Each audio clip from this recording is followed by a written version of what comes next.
Hello everybody, it's Wyvern here with another video in our community cast series, and this time around it was submitted by Davina Q, and it is a bit of 2v2 action on the MP Blue Reach River. On one side we do have the Court of Libris led by Davina, as well as the Dwarves led by Dwarf Master Cheeser. On the opposing end of things there are the Beastmen led by Zerkovich, as well as the Dark Elves of Floridian Fool, and as we can see the deployments are rather different. If we look at the Tomb King or Court of Libris and Dwarf deployment, we can see it's a lot more integrated. This is something I think is really cool in 2v2. Even if you don't have comms, if you can coordinate with your ally, try to sort of build your deployment in such a way that you can mutually support each other, you can often get some great results. And as you can see here, the Dwarf front line, of course, a bit more sturdy, a bit tankier, is pushed out a little bit further. We've got a mix of Dwarf warriors headed by a vanilla lord here, so if going very cheap, making up the front line. There are longbeards on the sides to stiffen things up, make sure those sides don't break too quickly, and then there are some miners with blasting charges here in the front to reinforce that. Behind them, two Iron Drakes with Trollhammer torpedoes who are backed by three Thunderers way back here, and the three Thunderers, very good deployment in my opinion. This is a nice staggered out line, so even if your opponent does manage to push in, even if he's managing to push through, you can always get some great lines of fire. Behind that there are two cannons, so a very heavy artillery presence, as well as some Dragonback Slayers and normal Slayers.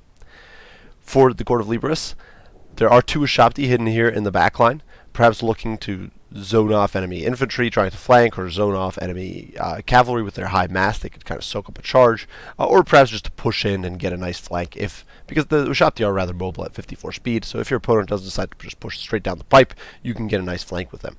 In the back there are Tomb Guard Halberds who are, and as well as the Kings and Kesher's Scorpion Legion, providing additional protection for the cannons, which is really useful. Of course, dwarves don't have any units besides, well, I suppose I shouldn't say many units, but they don't have any anti-large units except the Dragonback Slayers with charge defense against large. So the Tomb Guard and the Skeleton Spears can definitely perform some valuable service there. And then the main Tomb King contingent is over here with a single Nekar Priest, who does have, if we look at the spells here, he's got his Curse of Sar in case he drops below 50%, Usurian's Incantation of Vengeance, as well as Joff's Incantation of Cursed Blades. And of course, this is very useful for an infantry contingent, because you can constantly be getting that heal that comes from the trait on the Lord with the Restless Dead. The front line here, mix of Tomb Guard as well as a single unit of Nakarn warriors. Not entirely sure why the Nakarn warriors are anchoring the line there, given that they're kind of the biggest liability, but definitely a pretty solid front line that can hold for quite a while and help those Dawi and these shooting elements get a lot of value. Queen Khalida is over here on her snake with most of her items. As far as I can see, there is no Venom Staff, but otherwise she does have Tomb Strike, she does have Venom Wave, My Will Be Done, and Blessing of Asaph, and she's going to be comboing with the Chosen of the Gods here to lay the smackdown on Zerkovich's Beastmen almost immediately. Finally, for a bit of sneakiness, there are some Sepulchral Stalkers here hidden in the trees. You can see they are sort of worming their way forward, and these guys, not the most mobile. They are monstrous infantry, but they've only got 50 speed, which isn't the most mobile of units, but nonetheless they do have a bonus versus large. They can definitely be very potent if they get stuck in. They've got surprisingly high melee defense of 36, so they can definitely be a respectable unit in their own right, and they do have that slight missile attack, which can also be pretty nifty. Now for Zerkovich, you can see the opposing team here definitely deployed much more differently. They spread out a lot more. You can see Zerkovich did have a single unit of Centaurs with Grey Weapons who are trying to flank around here, being zoned out by the Ushabti a little bit. But otherwise, the two players basically deployed completely separately. Here there's a blob of Centaurs with Grey Weapons, as well as some Gores, some Bestigores, basically a solid mix of infantry to make up the front line. A Cygor in the back here to provide some artillery support and some additional firepower, hopefully to whittle down these infantry clumps. Always a good choice against Dawi, basically. Morgor the Shadowgrave, of course, for those Chaos Spawn summons, though it would appear he only has one of the summons. He doesn't actually have the random one. You can see here he's got Call of Violence and Save of Ruinous Corruption, so he's not actually able to kill a unit for an additional summon. And then Big Papa Gorbel here coming in for some additional anti-large support, so very valuable, of course, against the usual Tomb King builds, although, as you can see here, Davina doesn't have much in the way of large. For the Dark Elves, Mom Marathi is up in the sky, coming in with Soul Blight, Doom and Darkness, as well as, and if it's a little difficult to see here, but she does have Soul Stealer and Power of Darkness. So quite a bit of magic. She has the Wand of Kraydon, though. No Heartrender and Dark Sword, no Enchanting Beauty, so none of those debuffs. Definitely trying to go a little stingy there, but she's definitely still a menace on the battlefield. In the meantime, the Chill of Centaur is swinging around here with the Cold One Chariots, as well as Dark Riders with repeater crossbows, looking for an angle to harass alongside these Shades with the Great Swords. But you can see immediately the Dwarf Artillery is going to start slamming into these guys, tearing big chunks out of these poor Dark Elves, and really teaching them a lesson. And you can see there they're just getting pulped by the cannon fire, even despite being in the trees. For the Dark Elf front line, it is just a motley mix of Bleak Swords and Dread Spears, backed by these Bolt Fiends. So nothing too fancy there, but definitely some decent firepower, and definitely some decent staying and sort of stalling power.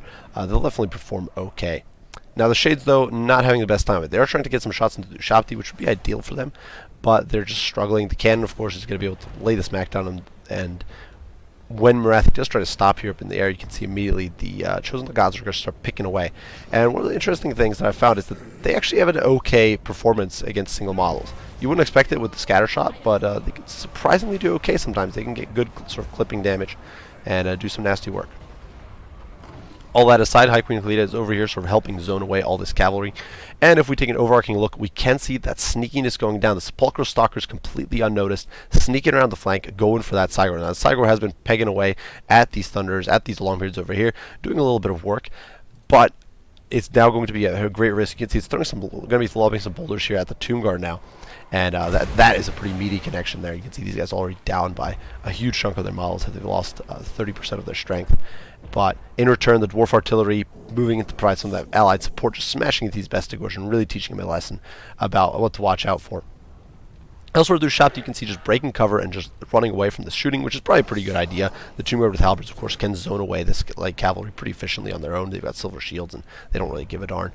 But elsewhere, the Centaurs, they've swung around the flank. You can see the Gors and the Bestigors are just piling in. Assyrian's Incantation of Vengeance trying to bog them down, but unfortunately the Tomb Guard, just look at that meaty connection, down another 12 models, and the Gore Bull just completely smashes them. And so it's a bit of a battle of cripples here between the crippled Tomb Guard and the crippled Bestigors, but definitely one where the Bestigors will come out on top. Elsewhere, though, the Gore Herd kind of being forced off by the Tomb Guard, who of course is a better combatant in a close quarter fight. And if we look over here, you can see this pitched battle between the Nakgarn warriors who are getting that Realm of Souls proccing, the Tomb Guard, and the Bestigors. And of course, Bestigors not having the best melee defense. They're not exactly the most amazing infantry. They give up a lot for that high mobility and high charge bonus. So if you get them stuck in a protracted engagement, even if you don't have AP, they'll often take quite a bit of a beating. And you can see the Tomb Guard here is starting to trade relatively effectively with these guys. That said, there's just not enough coverage, and you can see here the Centaurs with the great weapons are going to start piling in, trying to get in on these Thunders. They've just got that huge mobility. They're going to be a huge nuisance. Over here, though, the Cygor's days are numbered because it's gotten jumped by the Sepulchral Stalkers, and you can see these guys just lancing it down with their pole arms, their fancy spears or halberds or whatever those are supposed to be, and they're really laying the smackdown. Certainly the Cygor will hit back, certainly might even take a few of them with it, but they are definitely getting the better end of this engagement. For, I think it's 1,200 point investment on these guys, maybe even less. I forget how much these guys cost, to be quite honest. The Cygor is definitely a very, very worthy trade in that sort of situation. It's a much more expensive piece of unit. Elsewhere, though, High Queen Kalita here rallying the Dwarves as well as some of her Tomb Guard to crush these Gore Herd. And you can see the Dark Elves definitely not having the best time of it, trying to debuff the troops here, but unfortunately the Death Hag, who I think it missed, is actually getting completely dumpstered and forced off, and you can see now there's reserves coming in with the Tomb Guard and just helping to lock down all this squishy chaff. Chill of Centaur bogged down by Longbeards, who of course are immune to psychology, so they just don't give a darn. They don't care that the Chill of Centaur's causing fear and terror. Why should they be terrified? They're angry dwarves. And in come the Troll Hammers, and they are just going to be pounding this poor guy. Elsewhere in the meantime, Thunders, as well as the Shabti Great Bows, trading fire with the Dark Riders with the repeater crossbows, just pounding away at them, doing quite a bit of damage, and they're getting desperate and just charging at these Thunders, knowing they can't trade. But even in close quarters, I would think the Thunders will trade rather effectively. That said, the Tomb Guard line has essentially buckled, and it's now up to the Slayers and High Queen Kalita to try to bog down and defend the line against all this encroaching enemy force. And you can see the Gore Herd diving in on the cannon. The Centaurs with great weapons here swinging around the flank, getting into these Thunders, being being maneuvered pretty masterfully. And you can see they're actually getting on the Chosen. I actually thought they would go for the Thunders, but no, they're going to go for the Chosen of the Gods. Definitely well played there. Good decision. These guys, of course, are heavily armored, but immediately you can see they're getting diced up by this very heavy AP damage from the Centaurs with Grey Weapons, and these guys are immediately crumbling and in some dreadful state. The Thunders over here in the meantime, wavering against the Dark Riders, but they do pull through in the fourth quarter and just beat the snot out of these guys. They're not going to be taken down by some pointy-eared pricks, and they're going to send them fleeing from whence they came. And in the meantime, these Thunders are still online, so there's definitely still a very solid pocket up and running. Over here, the Cygor has actually gone down. The Sepulchral Stalkers gaining 2 chevrons, I think, and taking that bugger down. And they've only lost a model, so definitely some good performance. That high melee defense definitely shining and pulling them through. Where the Cygor has, I think, like 44 melee attack, so it's not a pushover as far as melee attack goes, but these guys with their solid melee stats were able to hold it down and really trade pretty effectively. Now, elsewhere, one of Kraydon coming down to bombard High Queen Kalita, who's harassing Morgar. Definitely one of the better options for her. She, of course, has her own poison. She's got great damage output. High Queen Kalita has no pushover in close quarters. And Morgar is not really the best of duelists. So he's respectable in the sense that he's survivable, but High Queen Kalita is just head and shoulders better than he is. Elsewhere, though, through Shopti diving in, this is still a very healthy unit of Shopti diving in, forcing off these Centaurs, and you can see finally balance of power is definitely starting to swing decisively in the central pocket's favor, and you can see the cannons still online, still firing away. The Gold One Chariot here getting bogged down and pursued. Of course, it kind of rampaged and went amok. And you can see these Longbeards just rallying, able to push through. Now, certainly there isn't much pursuit potential for this Dwarf and Tomb King combined force. They don't have very mobile units. But nonetheless, Kalita's around and kicking. There's still this force from Shopti, who's now diving in with the Tomb Guard to help break up this force.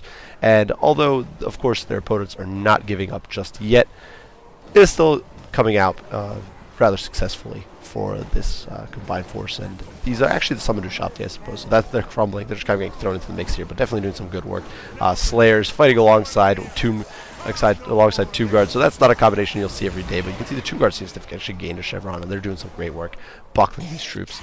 These last sort of bastion of Dread Spears and a handful of troops are still around kicking, but really not much is left. The Bolt Fiends are out of ammo. They got 40 kills, so they must have been doing something, and I missed it. But at this point, they're kind of useless, and it's basically just Dark Elves holding things together. You can see Marathi and the Chill of Sontar still around kicking, but elsewhere the battlefield is just a mop-up. You can see the Sepulchral Stalkers diving in against the Bolt Fiends, which I don't think is the best use. I think that the Sepulchral Stalkers would have been better against the Chill of Sontar, even though it would have been riskier for them, because the Bolt Fiends have a surprising high melee defense of 31, these guys melee attack of 26.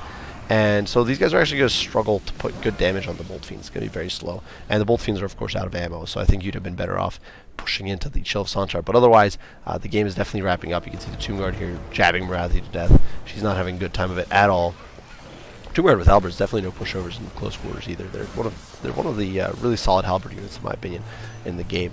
And you don't really see them as often as I think you should, but regardless, that is going to be game. The Chill of Sontar being forced off by the Troll Hammers in the back. So as we can see here, if we quickly gloss over the statistics, some pretty good all-around results. And obviously, you can't always judge everything by the kill counts. For example, the Sepulchral Stalkers here killed an entire Cygor single-handed, and that's not really counting in these. That doesn't really show in that kill count of 7, which looks pretty darn uninspiring. It does, however, show in the 3 chevrons they gained. Elsewhere, the Tomb Guard, of course, held their ground. They helped stall this Beastmen force. Did a great job there. The Shopti, of course, helping zone away and distract enemy troops. And, of course, the Shopti Great Bows, also just a great distraction tool as well as a great support tool. Mixed in with the Dwarf Cannons, they kind of were almost a priority target and so kind of drew away a lot of aggro that would have probably gone on the Dwarf Cannons otherwise. Now, for the Beastmen here, you can see, the Cygor and the few shots it did rather well. Now, unfortunately, if Zerkovich had kept like a single unit of spears back there, that could have made the difference for the Cygor. He could have kept the Cygor online for quite a bit longer while the Sepulchral Stalkers got bogged down, and that could have been the difference. But he didn't have any spears, and he kind of committed everything, and Davina had a really nice flank there that just went completely unnoticed. And so that was really some good play, and unfortunate for the Cygor. The rest of the units, of course, the Bestigor is kind of diving in and doing quite a bit of work. The Centaur is definitely shutting down the back line, or trying to, and in some cases succeeding. Obviously, these Shopti were killed mostly by the Centaur, so definitely some good value there. I do think the Gorbel's not really the best picks, not against Dwarves especially, but not really against Tomb Kings either. I think you're better off bringing just about anything else. The Gorbel's pretty expensive. For that price, you could easily get 2 vanilla Centaurs or another Centaur with great weapons, or Centaur with throwing axes and Razor Gores or something, and basically anything will be better, in my opinion, in that situation. Dwarf Cheeser over here, of course, getting some good value with the artillery battery, with all that shooting, and just able to melt the foes away. All this whole gunnery park, shielded by the Slayers and shielded by some of the Tomb Guard with halberds and their shop. The Dwarven artillery line was just able to wreak havoc, especially on the Dark Elf force, and they just completely annihilated the Dark Riders with repeater crossbows and the Cold One chariots, and the Death Hag got leveled somewhere. I don't even know how. Shelf Centaur took a beating, and you can see the Shades. They got a lot of damage done, but ultimately they lost a lot to that fire from the cannons, and it was just pretty rough for them all around. But definitely very even damage spread, which is pretty cool to see. No one unit sort of carrying with hundreds of kills, so definitely cool to see.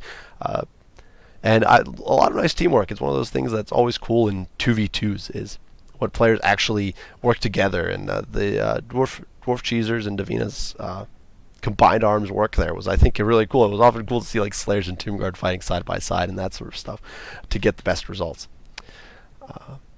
Regardless, though, good game to all involved. I do appreciate Davina being willing to send this replay in. I had a lot of fun watching that Sepulchral Stalker flanked play. It was pretty cool, and I'm kind of wondering there might be other ways to use them. So it definitely kind of piqued my interest. They definitely might be worth giving another shake. So I might be trying them out sometime to give them a shot. But definitely thank you to all the players involved. Thank you to Davina for sending it in. If you guys enjoy this sort of content, I'll be sure to leave an email down below that you can send replays to.